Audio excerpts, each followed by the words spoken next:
Madam আমাদের দেশনেত্রী বেগম খালেদা জিয়া যদি কোনো কারণে চিকিৎসার জন্য লন্ডন যায়ও, এটা তারেক রহমান হিসেবে দেশে আসার জন্য কোনো প্রতিবন্ধকতা না।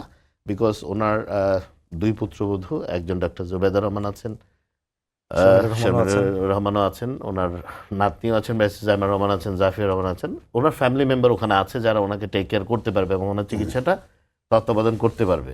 তো আমার মনে হয় যে নির্বাচনী যে প্রক্রিয়াটা যেটা শুরু হয়েছে, বাংলাদেশে একটা স্থিতিশীল পরিস্থিতি থাকা দরকার, স্টেবিলাইজ হওয়া দরকার। এটা শুধুমাত্র বিএনপির এমপি হয়ে যাওয়ার জন্য না, বা 300 লোক এমপি নির্বাচিত হওয়ার জন্য না। বাংলাদেশের টোটাল যে সোশিও ইকোনমিক যে সিচুয়েশন, যে সামাজিক অর্থনৈতিক যে অবস্থা, যে আইনশৃঙ্খলার যে অবস্থা, এটা যদি আপনার একটা স্টেবল গভর্নমেন্ট না থাকে বা একটা পরিপূর্ণ সরকার যদি না থাকে, এটাকে এই স্টেবিলিটিটা মেনটেন করাটা কিন্তু ডে বাই ডে ডিফিকাল্ট হয়ে যাবে। আপনি দেখবেন বিভিন্ন জায়গায় স্পরেডিক কিছু কিছু ইনসিডেন্ট হচ্ছে যেগুলো আসলে ললেসনেসের মতো ব্যাপার। পুলিশ নিষ্ক্রিয়, পুলিশের জায়গায় দাঁড়িয়ে আছে, কিছু হলে আর্মির মুভ করতে হচ্ছে বা আর্মি গিয়ে অপারেশন করতে হচ্ছে, কোনো অস্ত্র উদ্ধারে গেলে পুলিশ যেতে চাচ্ছে না।